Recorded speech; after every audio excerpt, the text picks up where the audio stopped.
Welcome back to Hope at Dawn, right here at Hope TV. This is where you look and live. My name is George Gishoro. And my name is Wth Watare. It's time to have a look at the newspapers. And starting off with the Daily Nation, the very first story here, I see postponed memorial service for General Ogola scheduled for Friday has been put off indefinitely. Wow. Azimio demands Ogola inquest. So opposition leaders yesterday upped the ante on calls for thorough investigations to unearth the cause of the tragic helicopter crash that claimed the lives of Chief of Defense Forces Francis Ogola and 9 others last week, with a fresh push to set up a public judicial inquiry.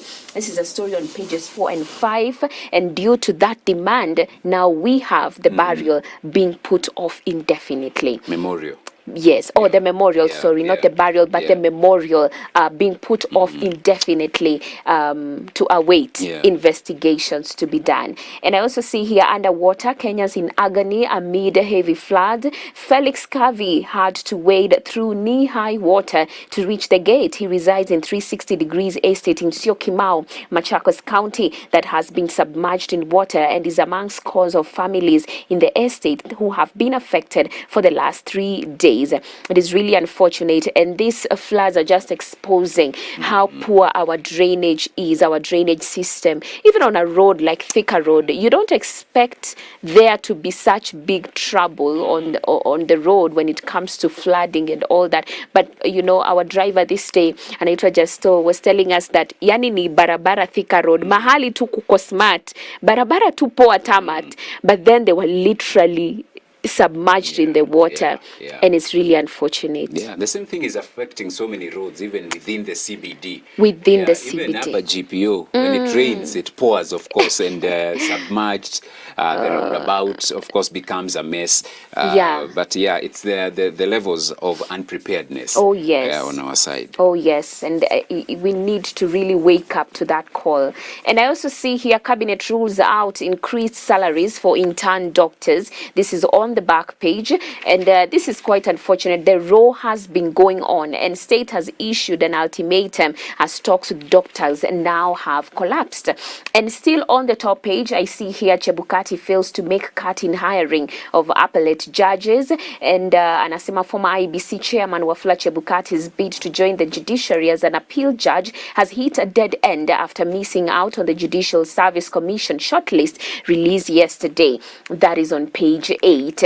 And also page 13, we have how Homa Bay County is winning the war against killer malaria. Good news right there. That is on page 13. And on the sports page, AFC Leopards stand focused to cap after derby flop. Leopards look to bounce back from their bitter 1-0 loss to arch rivals Gor Mahia in the league at Nyayo Stadium. That is on Sunday. And also here on page 42, Hungry Ulinzi Starlets IFKF Women's Cup defense. That is briefly on the Daily Nation. Right, checking the Standard, it's all about the doctors' strike, and they are reporting doctors' deal breaker.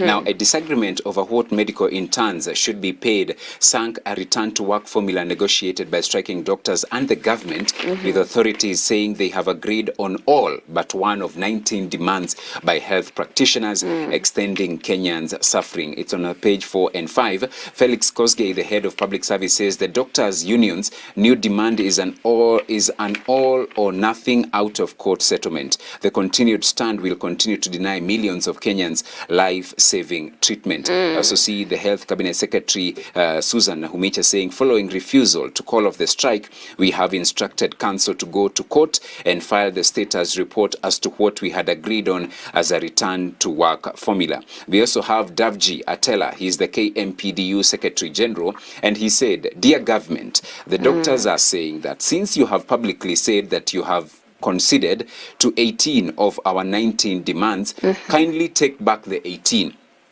and give us the one. Wow. Yeah, and the one issue that they have not agreed on is the issue of payment of interns. The government remaining adamant, and actually the cabinet even approved the same yesterday, that intern doctors will be paid 70,000 shillings. But the doctors are remaining adamant that for them, intern doctors should be paid 200,000 shillings. Those are interns. Plus, those are the interns. So we hope for sobriety and understanding as well on the same. It's all about flooding as well. Flooding havoc as heavy rains pound the country.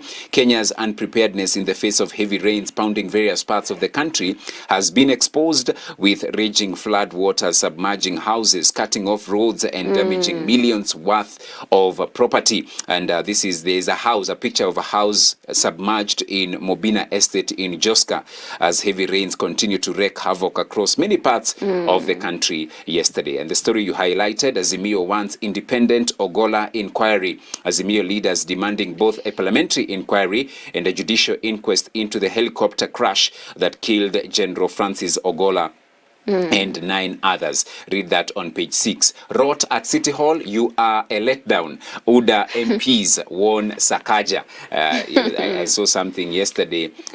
See, his slogan was lazima iwak ama itawak. Yeah. So naye alikuwa anaambiwa Sakaja lazima utawak. All right, British to engage the Maasai, that is on page 7. Pain of expensive loans. So lenders raise interest on loans despite CBK holding key rate. Back page of the Standard, Klopp backs massive Liverpool quality ahead of Merseyside derby.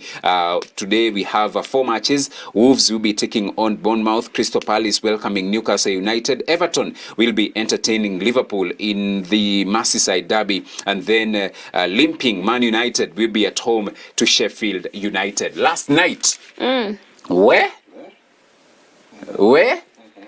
Nduthi, ukiona watu wa Nduthi leo hawafanyi kazi, waelewe. Something happened. Chelsea walirambishwa 1, 2, 3, 4, 5. Ala. Mpaka tukasema stop the count. Chelsea thrashed 5-0 by Arsenal last night. Unajua majority of Chelsea fans ni watu wa Nduthi. So ukiona wanakupitisha kwa maji submerged. Wanataka mzabe pamoja. They need to go for therapy before they get back on the road. Before they go back to work this morning, Why? They need therapy. Tano. They were thrashed. It was a 5-star performance by Arsenal. And so they are now still tops. But of course we have Liverpool playing today, City playing as well tomorrow. So let's see how this one pans out. Inter Milan's future bright under Inzaghi, but uncertainty still reigns. Inter Milan seal Scudetto in derby thriller with AC Milan on Monday. The derby victory and Inzaghi first Serie A title as a coach. That is in Italy. We already have a champion. So that is in as far as Italian Serie A is concerned. Murray hits buzzer beater as Nuggets drown Lakers again. Denver Nuggets take 2-0 lead in Western Conference NBA playoff series. New York Knicks also take lead over Philadelphia 76ers as Embiid struggles with knee pain. That is the sports pages inside the Standard.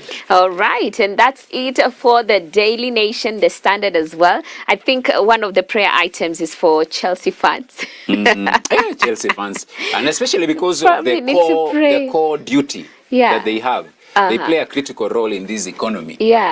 Watu wa boda boda si mchezo. Si joke. Si joke. Lakini umewaekelea tu akiwao ndio wa Chelsea. Majority. Si ni Nduthi FC.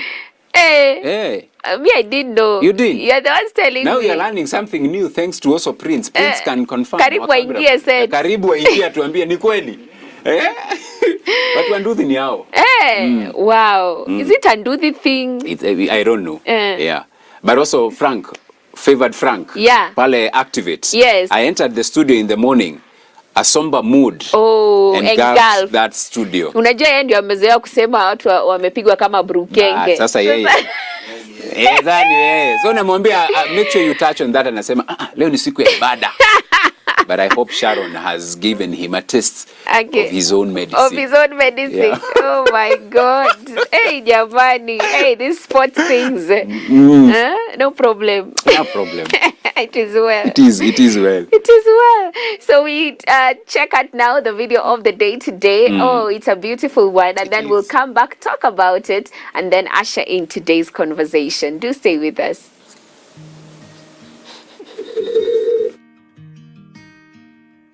Dear God, I've been trying awful hard to make you proud of me, but it seems the harder that I try